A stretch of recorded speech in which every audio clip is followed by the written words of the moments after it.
Let her rip. Hey everybody, and welcome to this episode of Break the Dice, where we review our second campaign and get ready to preview our third campaign. The gang's all here. Hi everybody. Hey, what's up? Hey, Break the dice.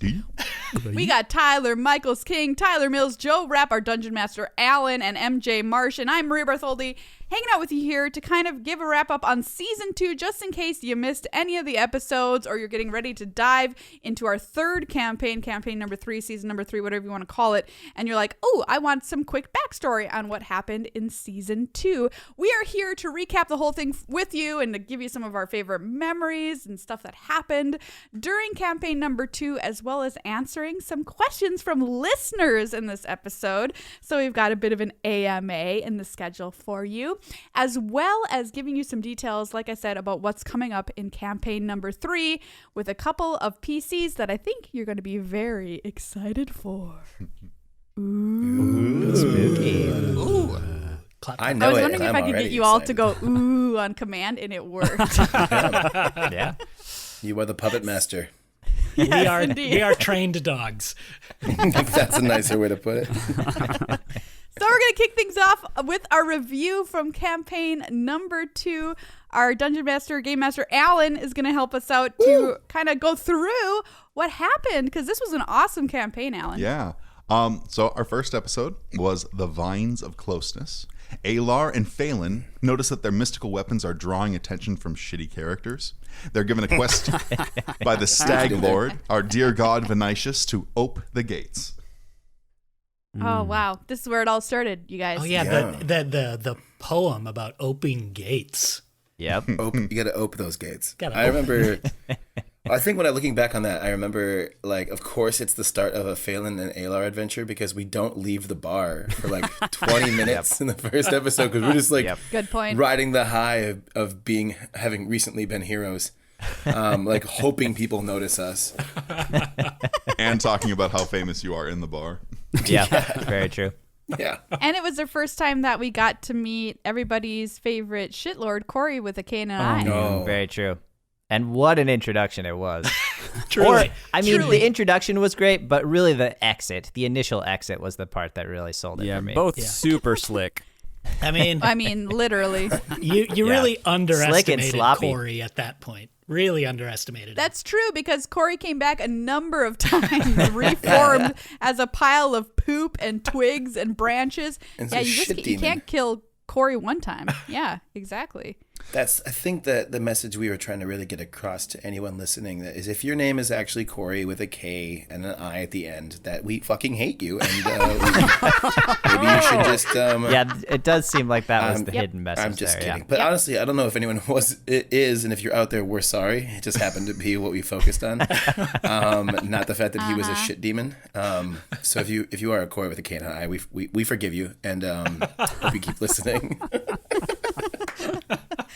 I mean, I had to definitely look up a bunch of shit noises that I used in editing, Oh. which I'm so happy and feel so privileged to have been able to do for this show. You Now really- a great bank of poop noises. Really got to take it for a walk for the rest of the season there too, with that ability. Yeah. I will say this, Maria. I just remembered the sound of Corey leaving the bar, just of his shit-filled Walking through pants. the poop. Yes, Yeah. that was. It still bothers me, but it was just perfect.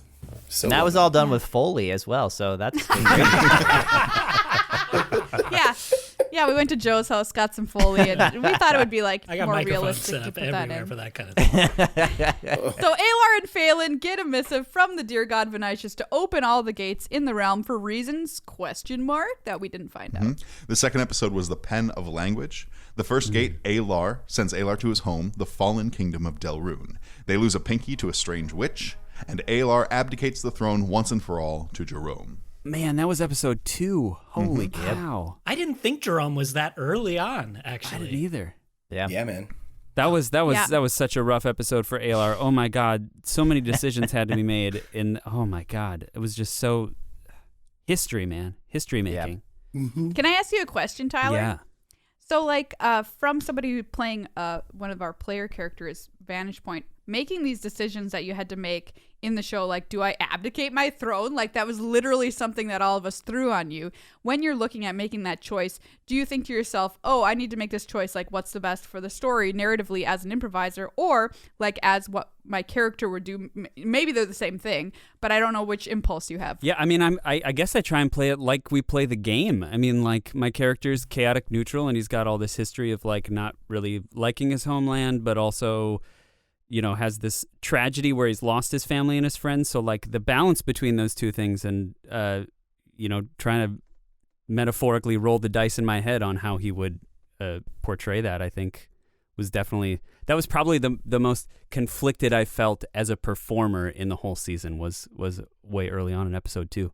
Wow. I loved getting this look into your backstory and seeing your decimated kingdom after you had left, because how heartbreaking that Oh man, must have and like been the for cut off you. ears was like such a beautiful image. Ooh. Yeah. Oh man. I did. Yeah, kudos to Alan. And having you lift up Jerome to like the place of becoming like the leader. Yeah.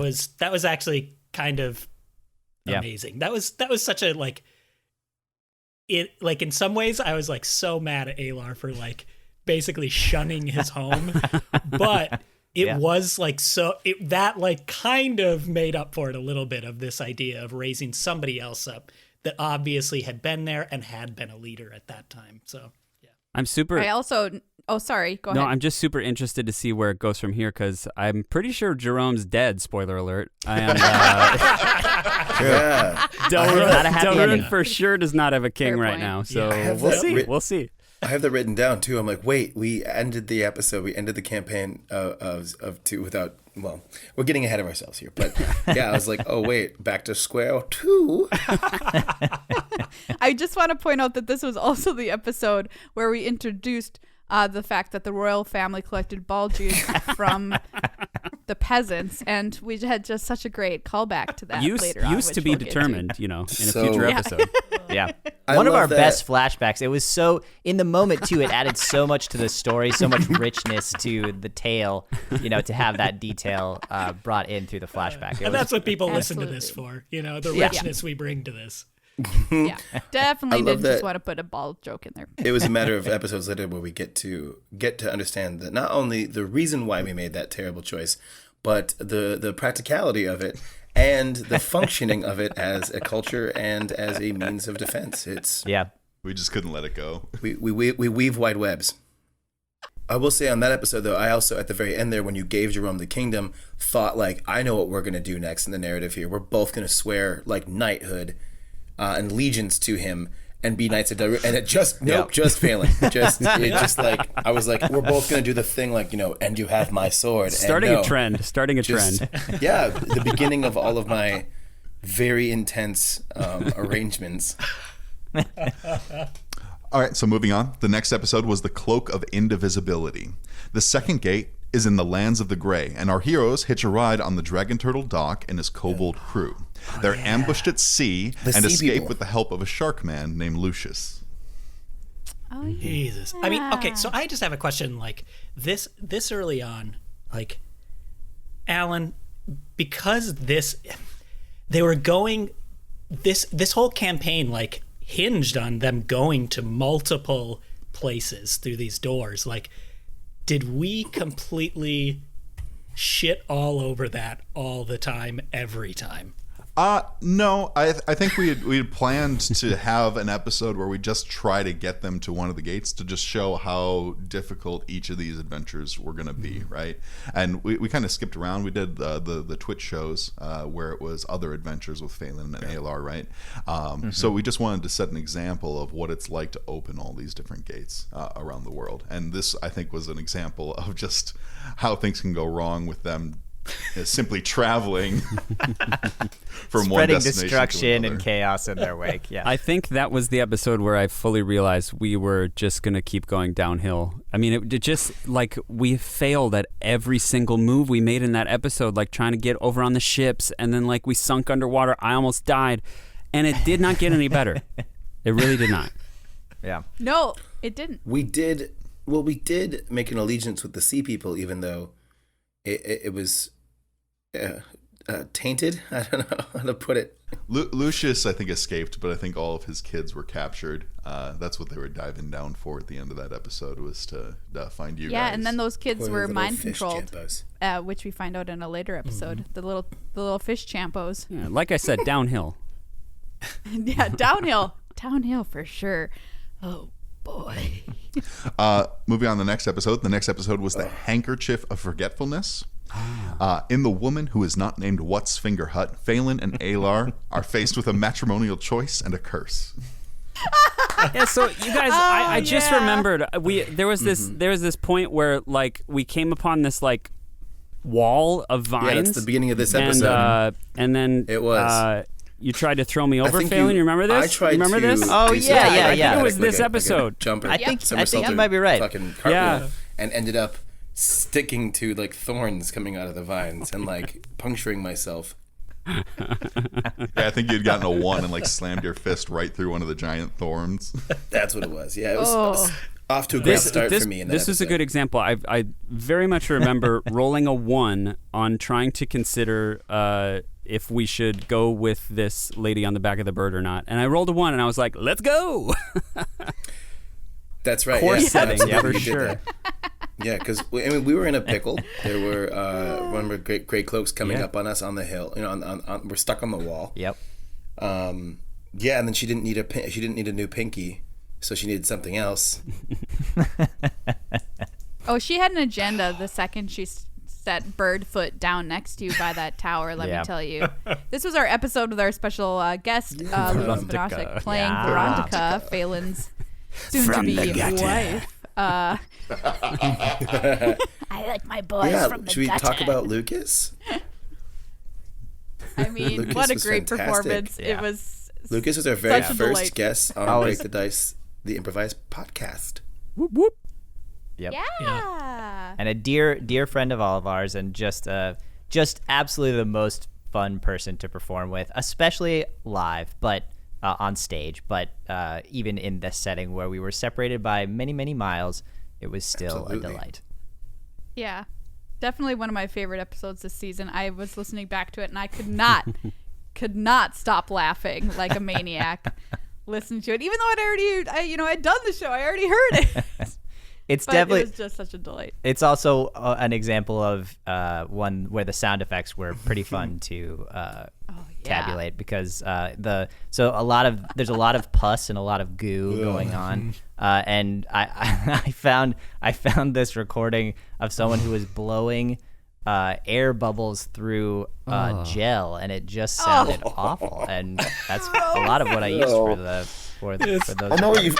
Really, some good behind the scenes. I know stuff that here. you've shared this with me already, but I just had a physical reaction to that. You saying, I'm like, ugh. So, Phelan, you ended up Yep. married to Veronica. How do you feel about that now moving forward? Man, You're a married man.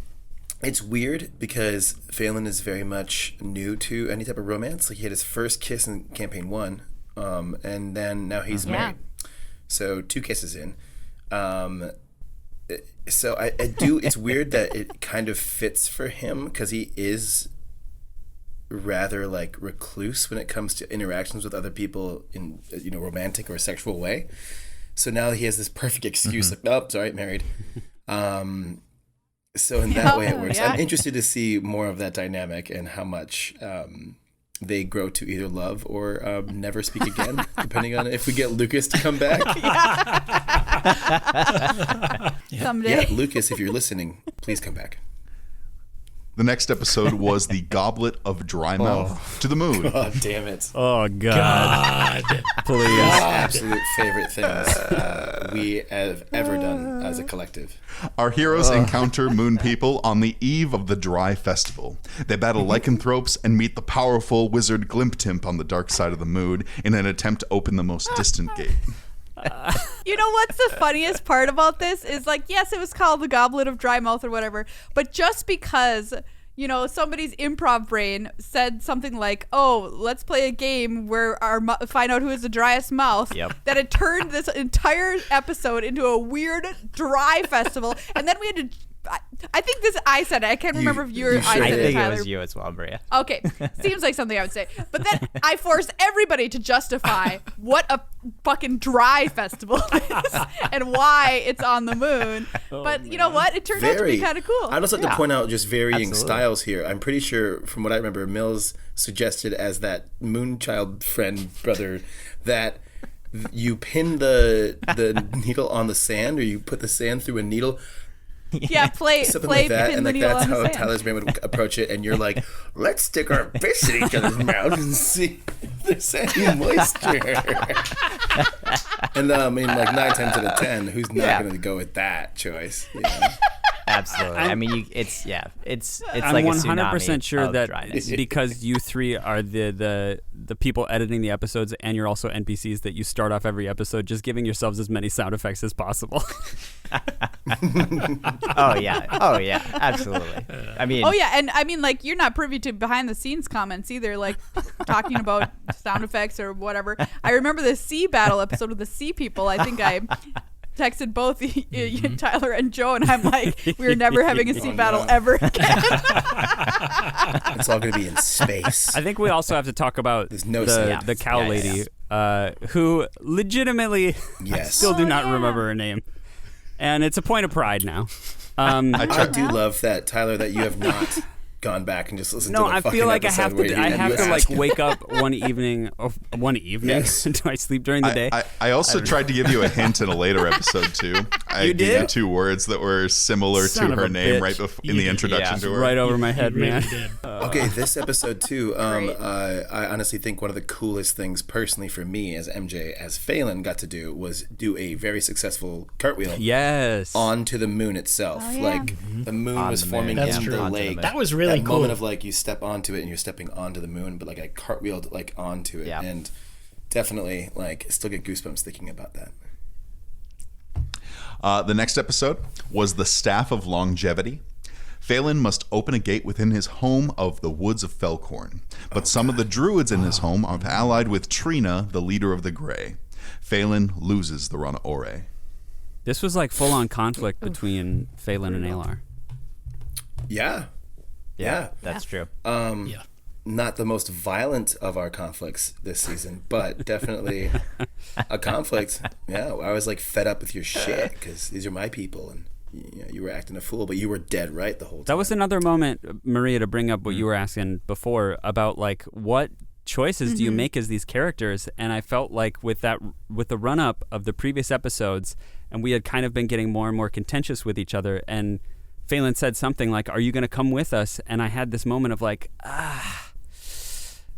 no, I don't go. Like I just walk the other way, and I walk into the, I Yeah. climb up the Yeah. tree, and that was, I mean, it really diverged our paths in this really interesting way for that episode. I loved it. There's stakes, in this universe.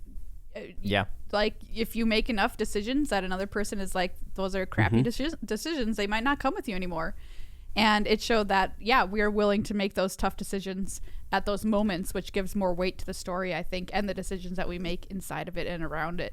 I also love this episode because of the betrayal that Phelan had to witness or whatever, had to experience his childhood friends, 2 of them, in fact, stabbing him in the back. Ratilda. Yeah. Also, Matilda. y'all, Tilda. This is also R.I.P. Crocodile. Thank you for that name. poor, yo, Yeah. poor Crocodile. crocodile. Man. I mean, he was trying. He just kept winking. He shouldn't have winked. If he wouldn't have winked, he He's probably would have thirsty, been fine. man. You know, like everyone in that. He was thirsty. The druids are very thirsty. We've established that as canon Yeah, in it's our absurd. series. Yeah, that's true. That's in some ways a callback to season 1, really. Yeah, that was a wonderful episode. It was nice to touch kind of base as to like what Phelan's upbringing was like, and Our best use, and very Absolutely. different. our best obviously. use of the audience suggestion too. I think. I think we should have said, and that guy's holding the staff. And here we go. Yeah, you tried so hard, Alan. You tried so I hard. tried Yeah, to you describe tried, how he Alan. was There was ageless and definitely- he was holding yeah. the staff, and people just no. We should point out that these suggestions, we're not just pulling them out of our butts. Like, people have suggested these items to us from our fan and listener base. So thank you, by the way, if Yes. you've suggested one of these. They're Yeah. great. And They are sorry. all- Yeah, we're also sorry if we haven't used yours quite as much as we used someone else's the other day. I also want to skip in between here because there's, speaking of suggestions, we usually reach out to our patrons first, and that's just something we'd like to offer when it comes to our Patreon. But speaking of which, we also had the Dry Humor Festival competition. yes, that was yes. in between episodes. yeah. Very true. And so I would say, honestly, not to be That was great. braggadocious here, but that one mini episode is almost worth the price of the Patreon. Hell itself, yes, man. Because the I characters, think so. At least for a Oh, month. yeah, You get we some had of the best names on wonderful BTD characters. on those Gringo, PPA, mini-sodes. Goodfella. Yeah. That's true. Yeah. All courtesy of Truly. Maria.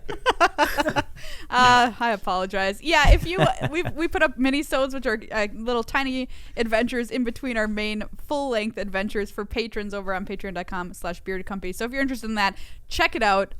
They are so funny, and the Dry Joke Festival, I will never And forget there's it as some long there's as I some live. serious canon in episode those. I was mean, that's great. how like my chess sword got named, Yeah, was for in sure. a mini-sode, and Gringle PPA Goodfellas, Very he's true. coming back for sure.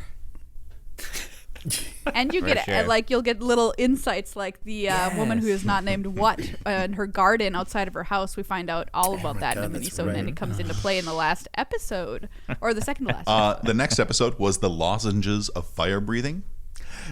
Delrune is under siege by the armies of the Grey. Our heroes help Delrune's new king Jerome and his chamberpot knight Dunk Dunk Dunk in defending his kingdom. Wow, Dunk Dunk got knighted. All I'd say right. after Chamber the pot events night, of that's that pretty day, good. for sure. Knighted. Yeah. Definitely. And again, another just great name. Just Yes. Agreed.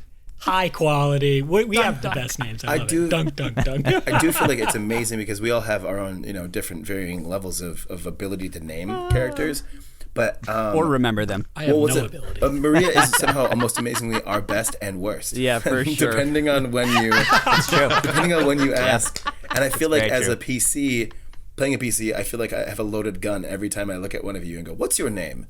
And I love doing it. It's kind of Yeah. addictive almost. And I know that we're about to play NPCs in this coming campaign. no. So I expect We gotta brush up. I Oh, it's expect coming right back exactly at you. that. Yeah. I remember I said dunk. You're like dunk. I'm like, is that short for anything? Dunk dunk.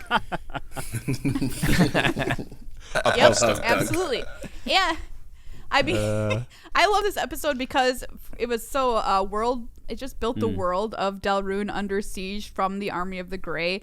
Yeah. In the background for the entire thing almost was the sounds of fighting, even if they're just kind of soft and below. So it kind of put you into the situation. You could feel what it was like to just be in a war zone the entire To time, keep which I that thought was that pretty character building narrative Yeah. going, like this episode for me was for sure just like, fuck it, nothing's worked up till this point, chaotic neutral all the way, let's throw this kid out the fucking window, let's burn some bitches. Like it was just Alar was raring to go. He was not looking back. I appreciated Yeah. the action that you guys kept up as well. Like as a PC, sometimes it can feel a little like you're supposed to be doing something, but instead, it felt more like running on a treadmill. Yeah, for sure. With surroundings kind of changing me, which in a really nice way, and also that we didn't have any time to get into the emotional spat we had. We had to go right to being allies in this fight because that's who we really are. Yeah.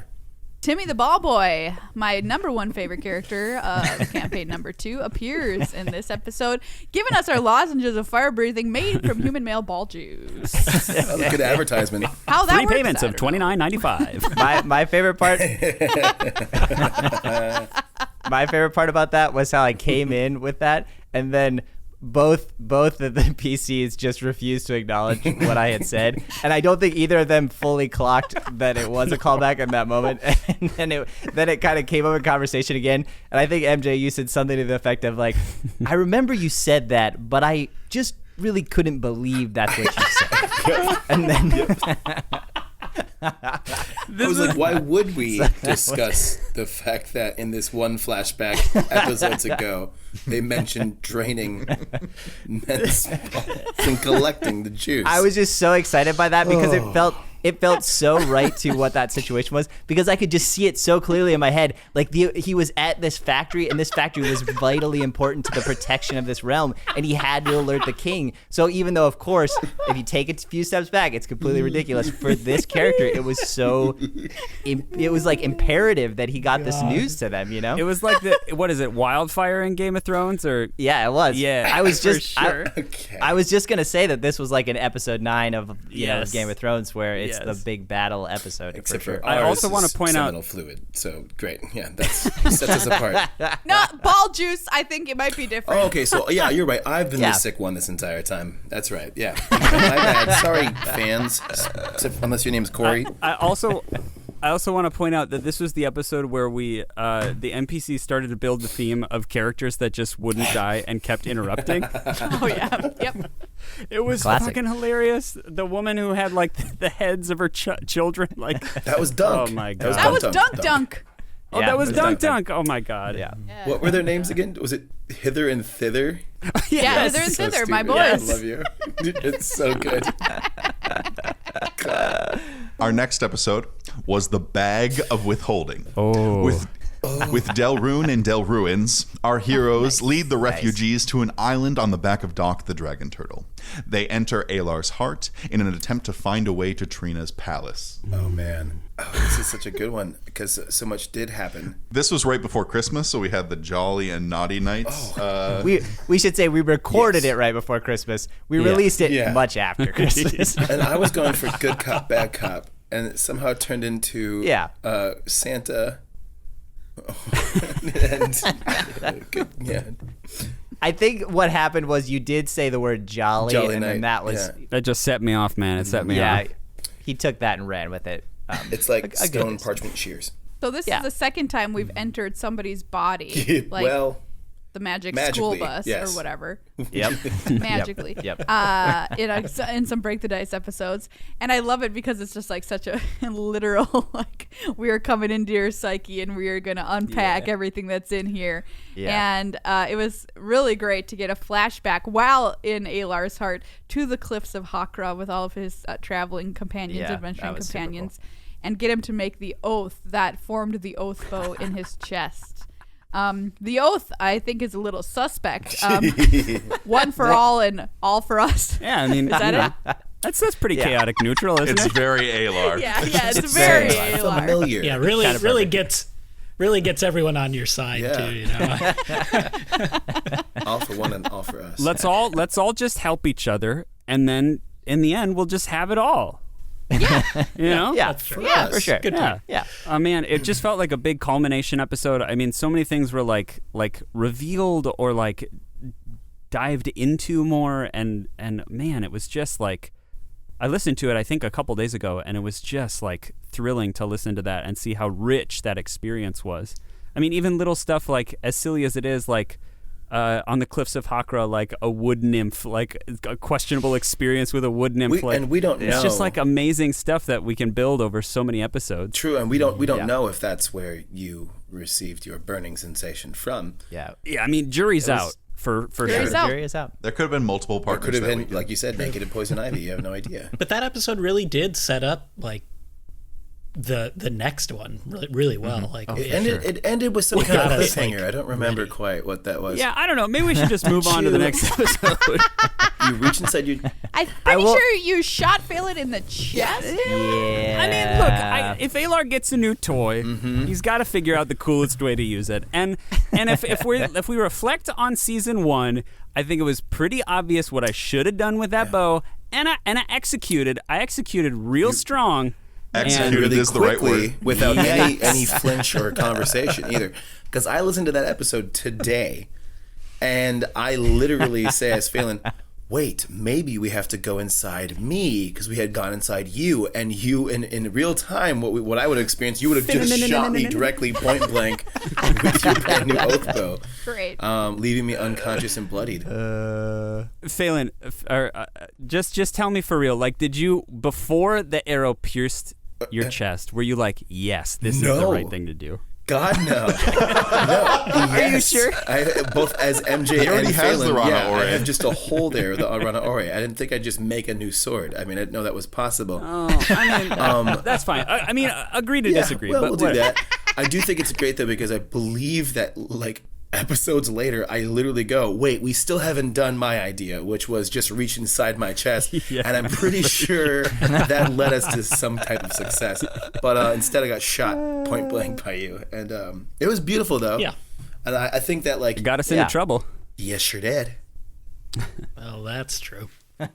I want to say that one of my favorite things actually this season is every time Phelan interacted with Tyler Mills, an NPC in a position where they had to get something from you, we had such wonderful jovial vibes, especially the Moon Merchant. Was my Yes. favorite. Oh, We just God, like one of my I favorite love I want to characters. see that guy again Merchant. big time. It's such a good vibe.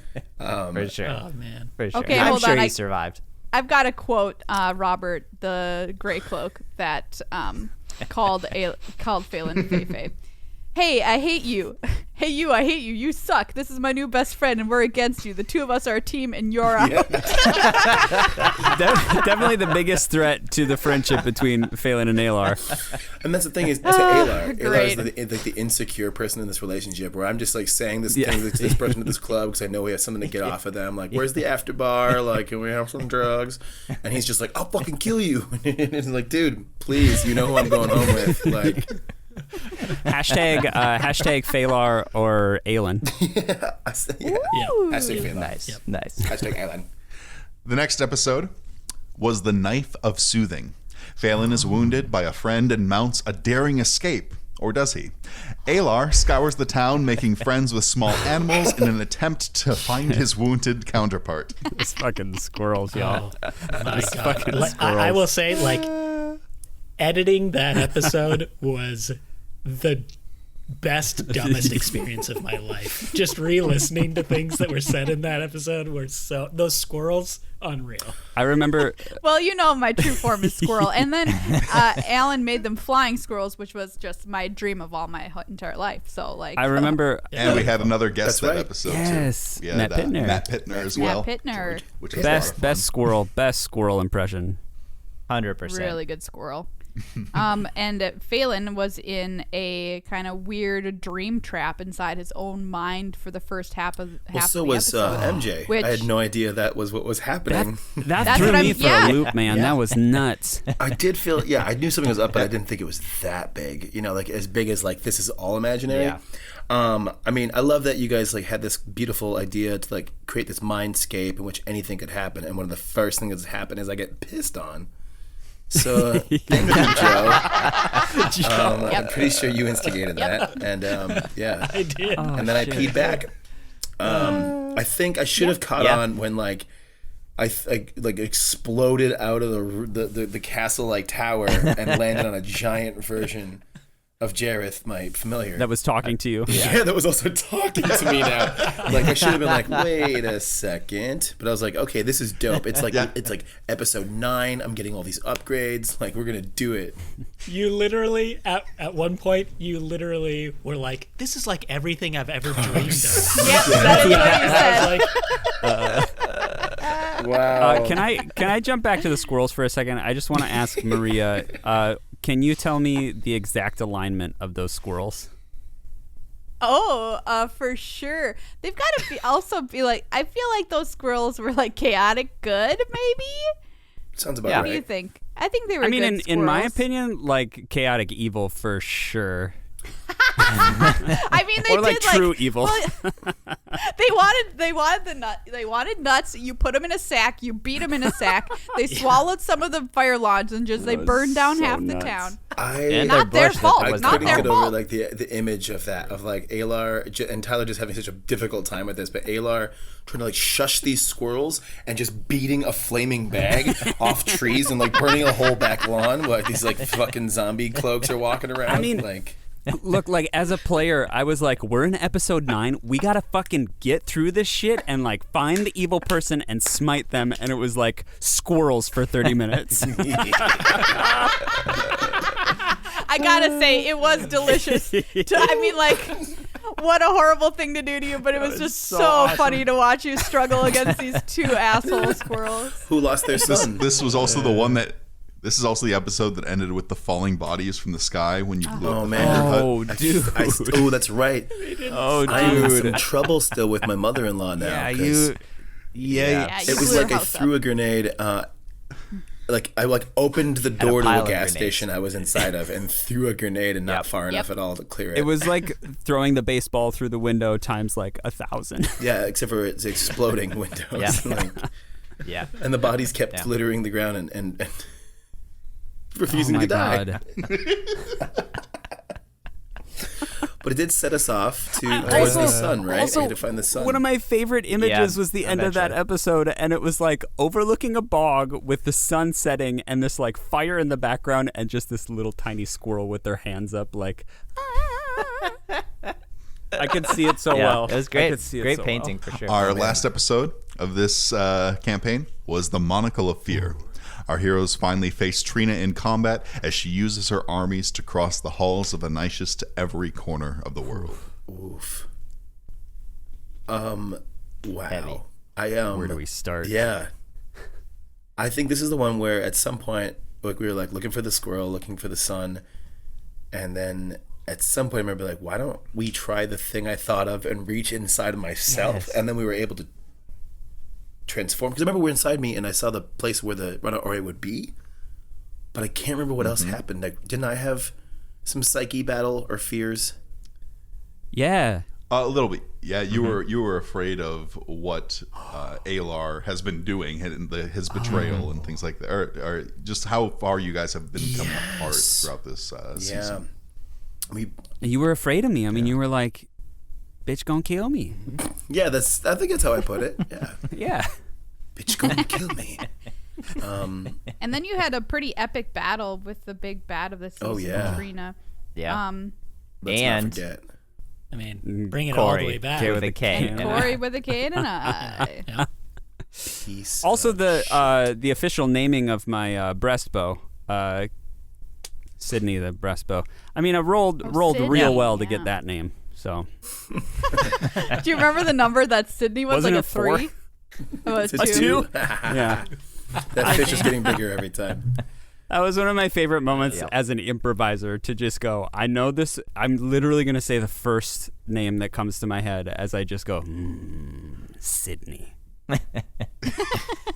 I remember Corey reappears. I remember thinking. I remember how did we get behind there was like a wall of protection, and I can't remember You. what I did. To Oh, get you behind like that. Misty. You dimension doored in there, man. Oh, that's right. Yeah, You used the dear God powers. That's right. you did. Which you guys have that power now. Dimension too. door, baby. That's the cool. end of the That's episode. really cool. And you guys were having fun just like zipping 30 feet ahead of each other. That's right. And it was a really satisfying close to that arc as well. You know, when Vinicius came back, and there was a lot of explanations given, and a lot of clearly this was really important to him as a character too. You know, like your journey and all that does stuff. it does remind me of the fact that like even like the second time Vinicius showed up, he was super spacey. Like literally, he came like, "I was just in the stars, crazy, right?" And like I remember asking you, I'm like, "Why am I doing this? Like I have no like emotional investment in this." And you were like, "I can't talk about that. I'm already gone." So it makes sense that he never bothered to show Yeah, back he up. stayed. He stayed true to himself for sure. And when you think about it, I feel like a lot of gods would be that way if Oh, they yeah. actually, it's the Dr. Manhattan style God thing is where a- your mind is your mind is everywhere, and if it's everywhere, how can you care about two little Right. flesh bags? You know God what I is a clockmaker, right? Just make the clock Totally. set it and walk away. mean? Exactly. That's what it Watchmaker, is. but yeah. yeah. Clock. I mean, Clockman. clocks are just They- big they watches. love good Small clocks. Isn't that graphic novel Yeah. Clockman? Who clocks the Yeah, I think that's clockman? Yeah, that's it. You got it. So I have a question for Alan moving forward at the conclusion here of campaign number 2. So these gates that have been opened by Phelan and Alar, are they still open for anybody you're else to use welcome. now? Yeah. This has a little bit to do with what the next campaign Oh, okay, is okay. on. We won't get into it yet. We'll come back teaser. to it. We'll come back to it.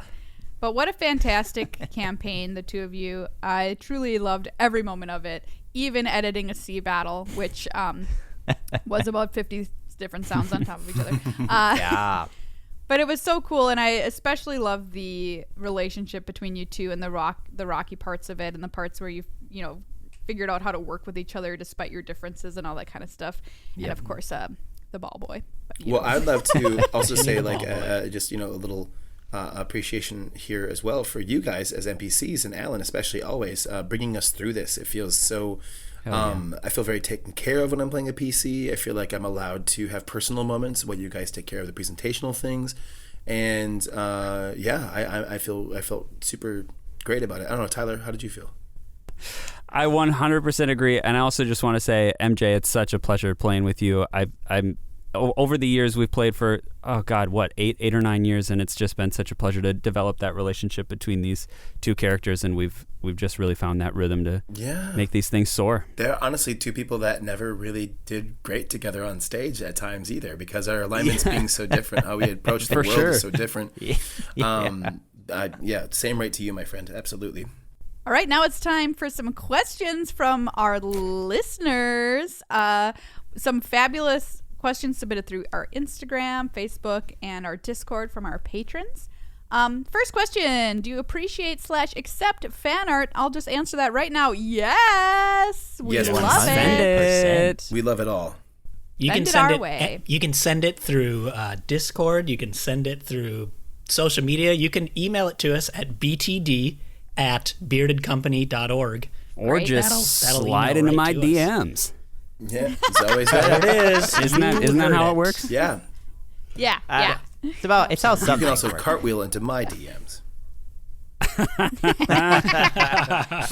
The second question was asked by a couple of people.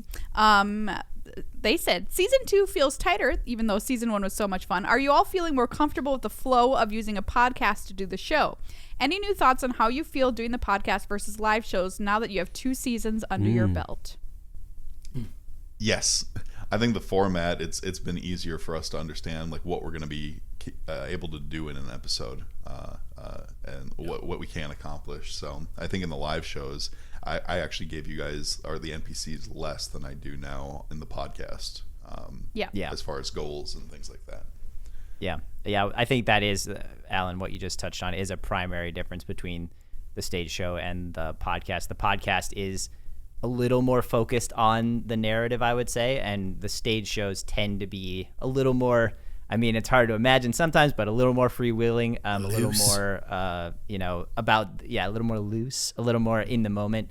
But I think that's true that we've really found the rhythm this season, especially I think one thing that we had to find over the course of the first season was doing this remotely, because when we started we were recording them in person, and you can hear the difference between those episodes and the later ones, even though we've gotten better at editing them so they are less, we do a little editing, not really for any content, but to take some of the silence out and to take any kind of overlapping that happens over, because it's just very difficult over Zoom to get the same timing that you do in real life. So that was something I think we did really improve on as we moved along, for sure.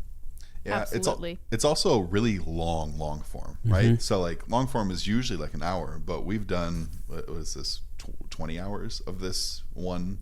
Like I think the returns on that are bigger than our live show too. It's a little harder to make it chronicled or serialized in the live show, because like it's live. It's only for like however many people we have in the audience every single time, and those people are always changing. But in the podcast, like hopefully we're having a ton of returning people every time, and we can continue to just world build. You know, everything from season 1 is continuing on into season 2, and that will be the same for 3 and 4 and 5 and all the way up to 72 seasons, which will just hard lockdown and we're done. Yeah. 72 quick seasons. We're not going to be like lost, wandering our way through the final. No, we've got a hard 72 seasons. And every episode's plot. Let's not forget the negative season -1. And season -2, where we do the prequels going backwards, getting further away from the storytelling. Yeah. That's great. Good point.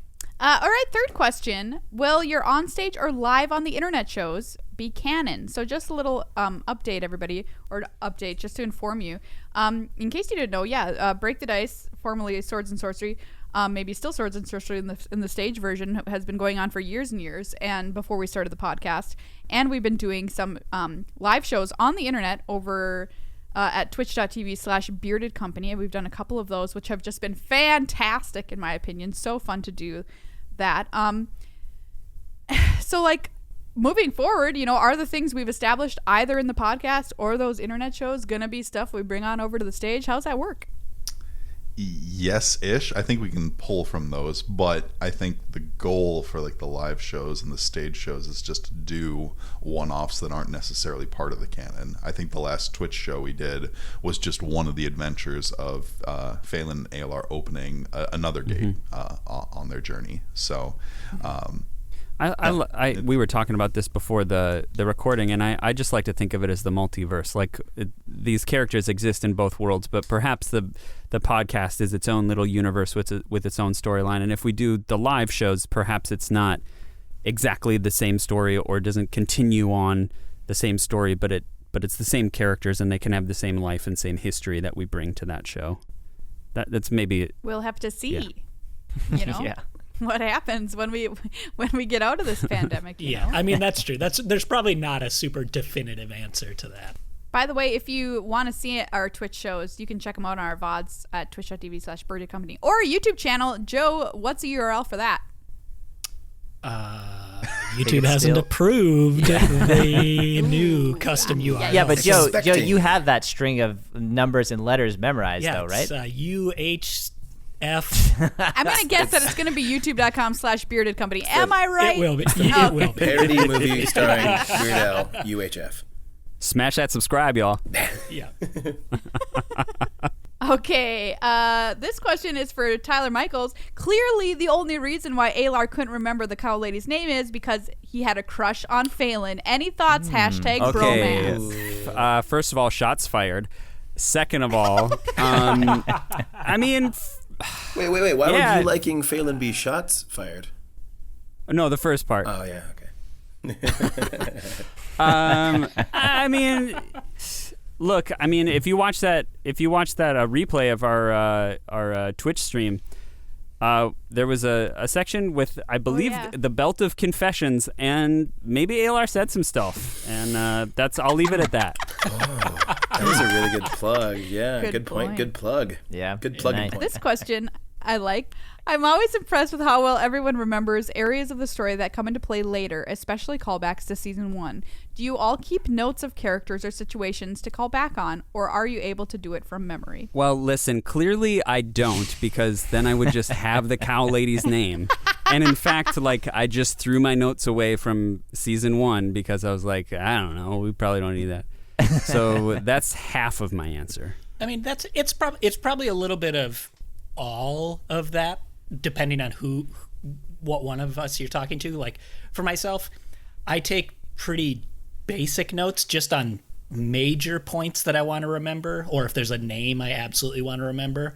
But other than that, I get too focused on listening to the story, so a lot of times I just forget to take notes. So yeah, same. Yeah. I think I've been writing a lot of notes, and I've been writing a lot of stuff that we might encounter as well too. So I always have just like a description of a place that we could be going to. And that's a parallel between like people that actually play like tabletop D&D is like the DM will take a lot of notes, the players might take some notes or completely none at all, or they'll throw their notes away at the end of the session. Okay, shots fired again. Jeez. But I think we all just as improvisers look for those gifts that we are kind of presenting for each other. I mean, like Champos is like a great example from like episode 1. It was just sort of like this throwaway thing, but we just sort of latched onto it and we carried it forward as lore for our whole structure now. And I think since we've been improvising for like almost 14 years now, we just have our ears perked up to those things that we just kind of latch onto and continue forward everything's with. a gift. There are no mistakes. Well, we've reached the point in this episode where we are going to give you a preview of what's to come for campaign number 3 for Break the Dice. Alan, what have you to tell us? So Phelan and Alar have been affecting the world quite a lot. And at the end of season 1, 2 of our characters had a different goal, that they were going to return the souls of the lost people of Shatterpoint back to them. And so one of the characters, Malone, has his staff, and he's going to be going around, probably using the now open gates of Venetius. And he's going to be traveling with Crabapple. Oh, Yes. Right. Oh, After yeah. a fierce online campaign from all of our fans, and mostly us. I don't think Maria has stopped playing Crabapple as a PC in her everyday life. I don't. We'll see how it goes. The little Crabapple. I mean, it's gonna have to learn a lot about the world, because Crabapple is pretty sheltered growing up in that cave, being tutored by a weird, creepy. What was he? A werewolf Hyena. guy? Noel. Hyena man. Noel, yep. Noel. Yeah, hyena. Yeah. Growl. To like steal people's souls, can go up inside people's bodies and slice them with finger knives or something. Yeah. I don't know. It's the stuff of nightmares. Crabapple is the stuff of nightmares, but does Crabapple in the end have a good heart? We'll find out. Mills, what are you hoping for? Well, I'm really excited. I feel like there's a lot of possibility in meeting all these different people. It feels like that have these souls to return to them. I feel like there's a lot of possibilities there, because it feels like we'll have at least, who knows what we'll end up doing. But there's the possibility at least of, instead of it being a place that we're going to and that kind of being the focus of what, like it was last season, that it's more like a person or a character that's the focus of each episode. And I think there could be a lot of cool stuff that. Yeah, could it's a happen quantum from that. leap. Oh yeah. Here's my kind of like last question. Okay. For everyone, All right. for everyone or anyone to answer is, are you guys actually improvising this or what? Yes. All right, we'll Well, see Joe. it for season 3. I get that question. It's a very smart question. gosh. However, I think that the 6 of us would be a little insulted if you thought that we actually wrote all of that. Like, I wish I was smart enough to come up with Timmy the Ball Juice Boy, but I'm just not. I probably would have shut that down in the pitch meeting. I would have definitely shut myself down from playing a game of fist each other's mouths to see who's his driest. Well, everybody, thank you so much for hanging out with us here for our wrap of season 2, preview of season number 3. Thank you so much to everybody who listens to us every single other week, fortnightly, as we've come to call it, which it technically is, our releases. That's something we've changed from season 1 to season 2, by the way, is releasing 2 episodes a month as opposed to 1, which is a pretty big undertaking. So huge thank you to everybody involved that you have heard on the show for making this happen, as well as Jack Barrett, our accompanist, who is just brilliant. And of course, everybody who supports us over on patreon.com/beardedcompany. We love you all so very much. You keep the show going and motivate us. It's just so wonderful to have you as members of our bearded family. We cannot thank you enough. If you want to become a patron, we have 2 different tiers, $5 or $10 a month, and you get access to cool stuff like we've got I'm looking on the website right now, we've got our post-show chats that we put up there. We've got our little mini-sodes that you only get access to. We've got deals on merch that other people don't get. Like there's a cool bag of holding that Joe designed, which is really awesome if you have any D&D supplies you want to take around with you. We've got a Champos t-shirt for crying out loud. I mean, And fanny pack. We got a fanny pack. We got it all. I see you, Champos. So if that interests you at all, if you get something out of the show, please consider supporting us. It would mean the world to us and help us make future episodes as well. That's all that we've got for this episode for you. Thank you all again so much for listening. We can't wait to be back for campaign number 3. Until then, keep rolling those 20s. Break the dice. Hey all, this is Joe. Just quickly saying that we do realize we're a little behind on our Table of Legends callouts. So if you have become a patron recently or left a review, those reviews are coming in the next few episodes as we try to catch up. And if you haven't become a patron and would like to, head over to patreon.com/beardedcompany. And if you just want to leave a review, that is a huge help as well. So head over to Apple Podcasts and drop a review for us. It really helps us reach way more listeners. Thanks, and we'll catch you next time.